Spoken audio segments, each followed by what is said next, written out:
I've been an avid gamer for years. I've played everything from Halo to Heroes of Might and Magic to StarCraft and almost everything in between. As I've played and experienced more and more, I have found a few select titles that have been absolutely exceptional, but for whatever reason they have been swept under the rug or have fallen into obscurity because of competition with AAA games and such. These diamonds in the rough are the kind of things that I want to focus on. The developers have worked tirelessly to create something they're really passionate about. My goal, if nothing else, is to simply further their work by bringing these games to you, the fans, as a bit of a thank you to the creators of these masterpieces. So I guess you could call this a review of underappreciated video games. As for myself, I'm very much a Soulsborne fan. The Dark Souls series holds a very special place in my heart, and so as you can expect, I'm going to be a little bit biased towards these games. It actually goes back to what Sir Nathan said about preference in his video. If you haven't watched it yet, I highly recommend you do. I know that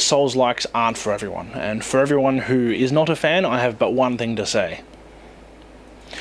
Get good! Just kidding. But seriously. In all honesty, I do love many genres of games, but the first I do want to talk about is indeed a Souls-like game. One I believe has done a marvellous job at bringing something new to the genre. So without further ado, welcome to Mortal Shell.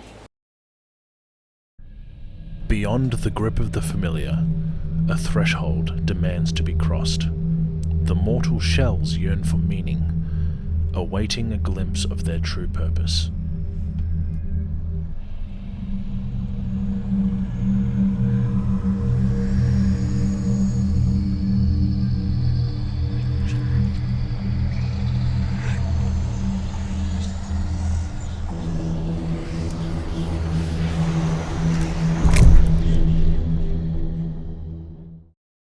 From the very start, Mortal Shell throws the player into the deep end of a huge mystery.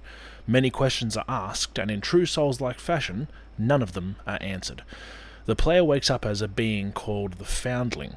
We have no idea who or what this thing is, or how it came to be. We get a basic weapon, which is called the Hallowed Blade, something, again, we know absolutely nothing about. We are then thrown into some basic tutorials to teach us game mechanics, and that is all rounded off by an obligatory Souls-like boss fight. Once completed, whether or not you actually defeat the boss, I didn't, by the way, summoned is a giant fish that will take you to the kingdom of Fulgrim, where the game's story is set. Now, if this is starting to sound a little bit familiar, it's probably because it's reminiscent of a particular feathered friend that we might have met in another game.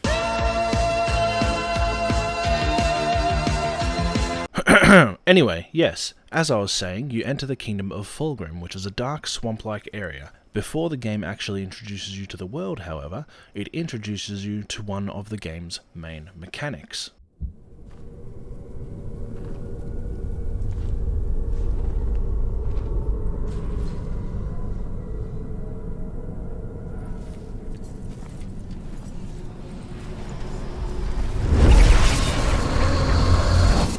The Foundling is able to inhabit what are called shells, two of which appear here, in order to traverse through the kingdom of Fulgrim. These shells appear to be the bodies of deceased warriors or individuals within the world of Mortal Shell, of which there are 4. Each one is fundamentally the same as far as the controls and combat is concerned, but they all have unique abilities which can be unlocked through the use of tar, which is the game's currency. As you level up a particular shell and unlock new abilities, you are able to explore the story behind the individual, who they were, the place they held within the kingdom of Fulgrim, and what they were doing.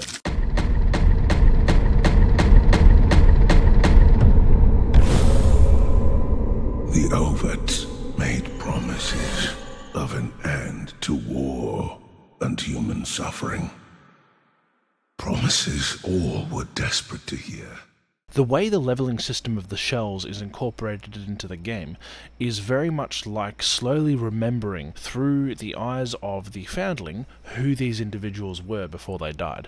It adds a really nice depth to the story, and I feel like I'm learning more and more about the world of Mortal Shell as I'm able to read through the characters' stories. I found the combat in Mortal Shell to actually be really enjoyable. It's very reminiscent of any classic Souls-like game, sword fighting that revolves around stamina stamina management, iframes when you dodge, and attack animations. The game gives you a basic parry system which allows you to use one of 3 different abilities in the event of a riposte. Generally, combat wasn't overly difficult, but it was challenging enough to keep me on my toes for the entirety of the game. One of the things that I love most about the combat system in Mortal Shell is the introduction of the harden mechanic. So what hardening allows the player to do is to literally harden their body at any moment, whether that be mid-swing, when you're standing around ready to block an attack, or if you're in the middle of a stagger animation. Literally any time you are able to harden to give yourself a bit of an edge on the battle. Something else that I really enjoyed was that once you lose all your health, you don't actually die. What happens is that the foundling is knocked from the shell, which remains in position, and the game freezes time for a moment to give you a chance to actually return to your shell to fight again once more. But if you lose all your health a second time, that will cause your character to die and return to the last checkpoint. Mortal Shell has 4 main weapons that the character may choose from. However, these weapons come at a cost. In order to obtain them, you need to fight the same individual that you fought at the beginning of the game during the tutorial. His name is Hardening, and he appears to be some sort of guide or instructor for the player. Each time a new weapon is presented for the player to use, you must fight Hardening while he is wielding the very weapon you want. If you defeat him, then you get to use the weapon for the rest of the game if you so choose. Each weapon has a couple of upgrades that come unique to the weapon itself, and every single weapon can be upgraded in damage using what is called quenching acid, which I think is a pretty cool spin on upgrading weapons in general. Now we get to the meat of such a huge reason why I love this game so much: the boss fights. The boss fights for me were absolutely incredible. I know a lot of other people say that the boss fights were too easy or they didn't really feel dynamic enough, but I loved them. I loved how intimidated I was as a player when I walked in front of the Grisha, which is the beast that I'm fighting now, and you have to fight a bigger one later on.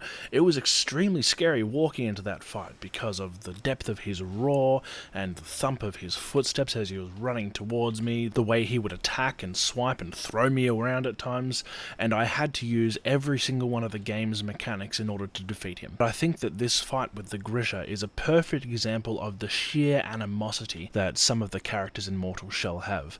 I won't talk anymore, I'll just let you watch the rest of this boss fight, because I thought it was brilliant.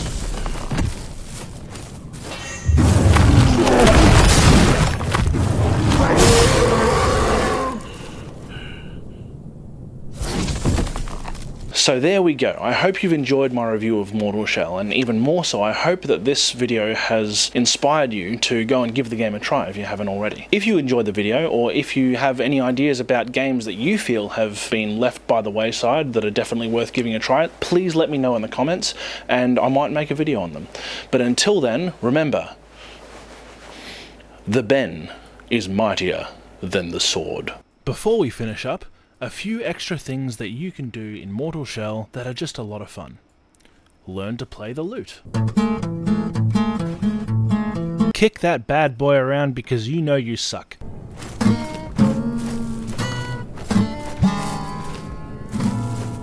Persist and become a master of the lute.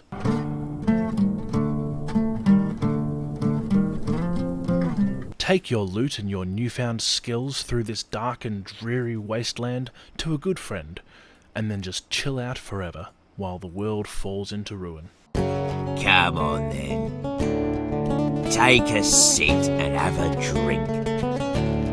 We can watch life pass on by.